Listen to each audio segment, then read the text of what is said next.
Hi, I'm Nick Palmisano, and this is the Bad News Network.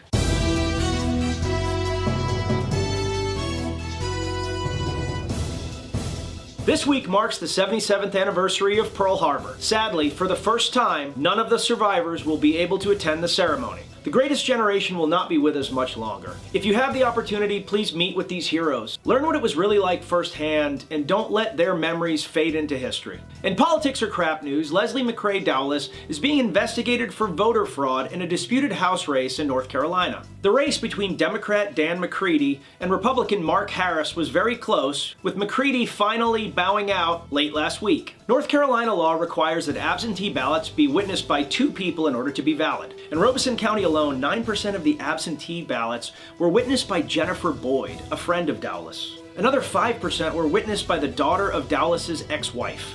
Thus far, the theory isn't that these ballots were necessarily forged. Instead, the contention is that as ballots for Harris came in and they were improperly witnessed, one of these people would step up and fraudulently witness their ballot in order to make sure that it counted in Harris's favor. There is no evidence that Mark Harris knew any of this was happening, nor has McCready made that contention. McCready, however, has withdrawn his concession pending the outcome of the investigation. The North Carolina GOP has stated that if these allegations prove true, they are absolutely open to a new election. And if they do, everyone involved should pay dearly with prison time and a fine. These types of maneuvers have absolutely no place in our institutions. In similar shitty news, the GOP legislatures in both Wisconsin and Michigan are trying to limit the power of governor now that they realize that Democrats have won in both those states. A word to the wise, if you're trying to diminish the power of an elected position, then you're signaling that you don't actually believe in the will of the people and that you as an elitist know better. I'm pretty sure that we fought a war over that kind of balderdash.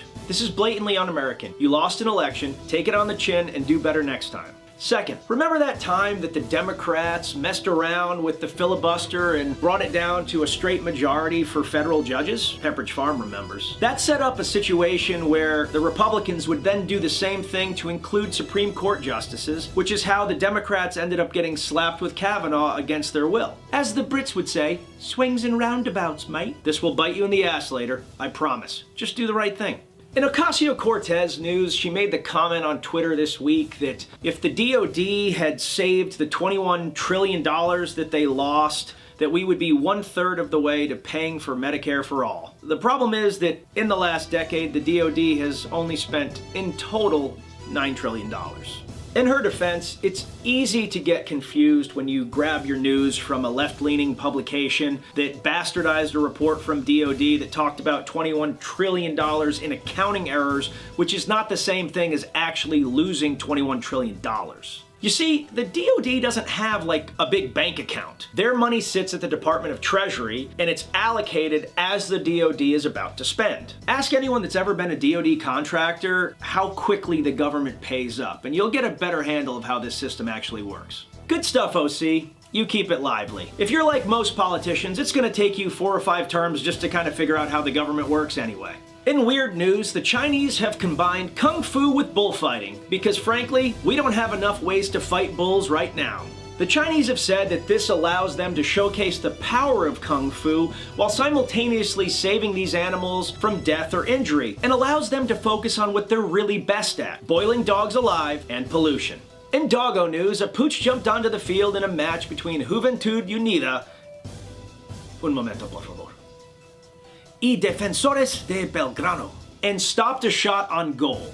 He was told he was a very good boy and was given a lot of belly scratches. An Alaskan couple had a weird ding-dong ditch experience this week. Except instead of a pesky teenager getting its ding on, it was a moose. This brought a smile to the couple's faces as they were still reeling from the Alaskan earthquake. They were less enamored with the moose, however, when he came back later that night and under the cloak of secrecy, left a flaming bag of moose shit on their porch. President George Herbert Walker Bush was laid to rest this week. While most of the nation mourned, there was a select group of people that went out of their way to try to point out the president's flaws, and in some cases even make the case that he was an evil man.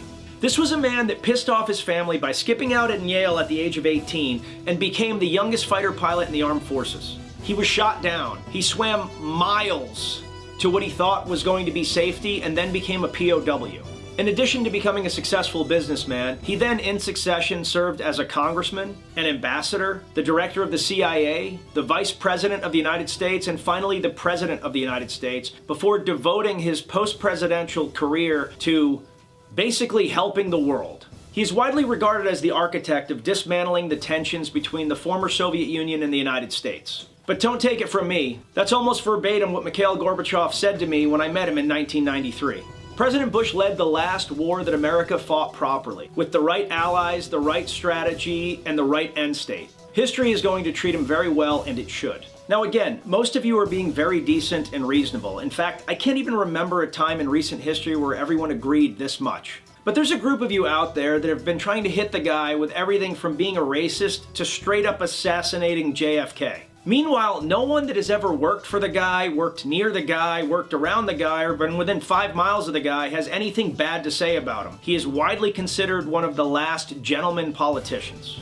There are people that talk and there are people that do. Those of us that do have little regard for people that talk because frankly you don't matter.